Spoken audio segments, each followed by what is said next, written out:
क्या जानवरों को खिलाना भी सदका है? हमारी तरफ कुछ कुत्ते जानवर वगैरह भूखे रहते हैं, अगर मैं उन्हें सुबह शाम कुछ खिलाता हूं तो क्या मुझे इस पर सदक़े का सवाब मिलेगा या मेरे पैसे ज़ाया हो जाएंगे? मोहम्मद एहतशाम लखनऊ से।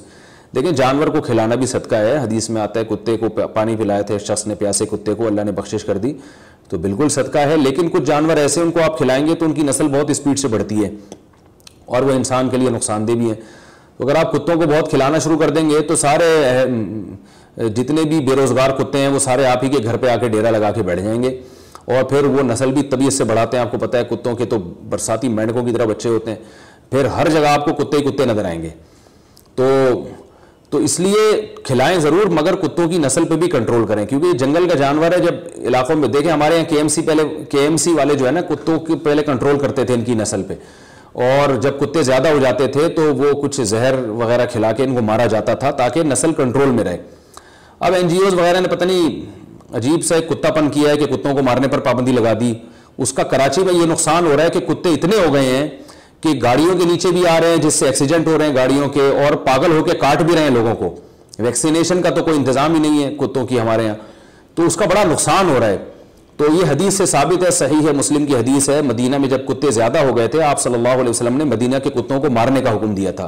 तो इससे हमें पता चलता है कुत्तों की नस्ल जब बढ़ जाए तो उनको मारने का हुक्म है, क्योंकि ये जंगल का जानवर है, वहां तो नस्ल खुद ही कंट्रोल में रहती है। शहरों में तो जो है वो कंट्रोल में नहीं रहती, वो फायदे के बजाय उल्टा इंसान को नुकसान होता है। अब आप देखें, कोरोना वायरस जब से फैला है, लॉकडाउन हुआ है, तो कुत्ते आज़ाद घूम रहे, इंसान घरों में बंद हो गए। तो किसी ने बड़ी अच्छी तस्वीर एक व्हाट्सएप पे भेजी थी, कुत्तों का एक पूरा इज्तिमा है, तो वो परेशान होकर कह रहे हैं कि क्या यार, ये KMC वाले इंसानों को उठा के ले गए इस दफ़ा, कुत्तों को ले जाने के बजाय।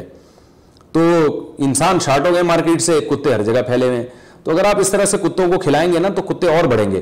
तो खिलाने पर मैं नहीं मना कर रहा आपको, लेकिन कोई ऐसा तरीका भी हो कि ये जो बहुत ज़्यादा स्पीड से कुत्ते फैल रहे हैं, इनकी नस्ल बढ़ रही है, तो कुत्तों को मारने का भी कोई इंतजाम होना चाहिए ताकि इनकी नस्ल कंट्रोल में रहे और ये इंसानों को नुकसान ना पहुंचाए। मैंने तुर्की में देखा था, वहां हर कुत्ते के गले में एक पट्टा पड़ा हुआ था और एक नंबर था, रजिस्टर्ड नंबर और रजिस्ट्रेशन नंबर उसका। ये इसकी अलामत होती थी कि इस कुत्ते का पूरा रिकॉर्ड गवर्नमेंट के पास है और ये पागल नहीं है। कुत्ता जब पागल होता है ना तो पता नहीं चलता कि ये पागल हो गया कि नहीं हो गया, वो काट लेता है, इंसान के लिए बहुत नुकसानदेह वो। तो और हमें क्या पता होगा कि कौन सा कुत्ता पागल है, कौन सा पागल नहीं है? तो ये गवर्नमेंट तो कंट्रोल करती नहीं है। वहाँ हमने बाहर कंट्रीज़ में देखा है, वहाँ वैक्सीनेशन होती है इनकी, कुत्तों को बाकायदा चेक किया जाता है, भाई कोई खिसक तो नहीं गया। तो हमारे यहाँ तो आवारा बेरोज़गार कुत्ते फिर रहे हैं दबा के, तो आप अगर उनको रोज़गार दे देंगे तो और कुत्तेपन पे उतर आएंगे। इसलिए एहतियात करें। वैसे अगर खिलाना हो तो मेरा ख्याल है बकरी पालें, गाय पालें, भैंस पालें, मुर्गियां पालें, उनको खिलाएं, वो अंडा भी देंगी, आपको भी खिलाएंगी। वो बकरी को जितना खिलाओगे वो आपको भी उतना खिलाएगी। कुत्ते को खिलाओगे वो क्या खिलाएगा?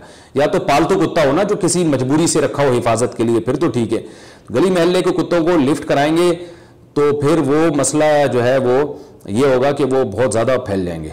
हमारे मोहल्ले में एक साहब थे, वो बिल्लियों को खिलाते थे बहुत, तो उसका नतीजा निकला कि पूरे मोहल्ले की बिल्लियां हमारी गली में आके जमा हो गई थी। वो बिल्लियां की भी तो मुखबिरी होती है ना, एक बिल्ली ने खाया, उसने दूसरी को जाके बताया, बहन वहां जो है ना चीचड़े मिल रहे हैं, तो वो होते होते खबर फैलती रही। 1 साल में वो भाई पूरी एक बिल्लियों की फौज हमारी गली में तैयार हो गई। हमने कहा यार ये क्या मजाक है, ठीक है 2-4 बिल्लियां हर गली में अच्छी लगती हैं, जानवर तो एक ज़मीन की रौनक है, मुझे खुद भी जानवर पालने का शौक है। अभी एक बिल्ली मैंने पाली हुई थी, वो इतना फ्री हो गई थी कि वो फिर हमारे लिए टेंशन बन गई थी। वो इतना फ्री हो गई कि वो उसने तो बगैर पैम्पर के वो बाकी चीज़ें भी शुरू कर दी उसने घर में ही, तो फिर हम उसको दूर कहीं फिकवा कर आए हैं, वरना बहुत पल गई थी वो। तो 2-4 तो अच्छे ही लगते हैं जानवर गली में, लेकिन बहुत ज़्यादा हो जाएं तो फिर वो नुकसान का सबब बनते हैं। तो हमने भी उन साहब से कहा यार ये बिल्लियों को इतना प्रोटोकॉल आप दे रहे हैं, तो पूरे मोहल्ले की बिल्लियाँ हमारे मोहल्ले में, फिर उनको गोश्त खिला खिला के ऐसा खूनख्वार बना दिया कि वो मुर्गियों पर भी, हम जिस दिन वो बुजुर्ग नहीं आते चीचड़े लेके, तो उस दिन फिर वो दूसरों के चीचड़े बनाना शुरू कर दिए उन बिल्लियों ने, वो हमारी मुर्गी खा गई। तो जानवरों को खिलाएं, मगर इन तमाम चीज़ों को मद्देनजर रखकर। बाज़ लोग चीलों को खिलाना शुरू कर देते हैं, भाई चील तो इंसान के लिए नुकसानदेह जानवर है, तो चीलों को आप गोश्त डालोगे, चील तो खूनख्वार जानवर है, वो सारी चीलें आपके मोहल्ले में जमा हो जाएंगी, फिर कोई गोश्त नहीं ले जा सकता। मैं एक दफ़ा गोश्त शॉपर में लेकर आ रहा था तो एक फजाई हमला हुआ, मैं हैरान ये गोश्त गया कहाँ से, पता चला पूरी बोटियां जो है ना वो मोहल्ले में गली में फैल गई हैं। पता चला कि एक चील ने वो पीछे से आई है और ऐसे जेट तैयारे की तरह उसने हमला करके थैली पे चोंच मारी।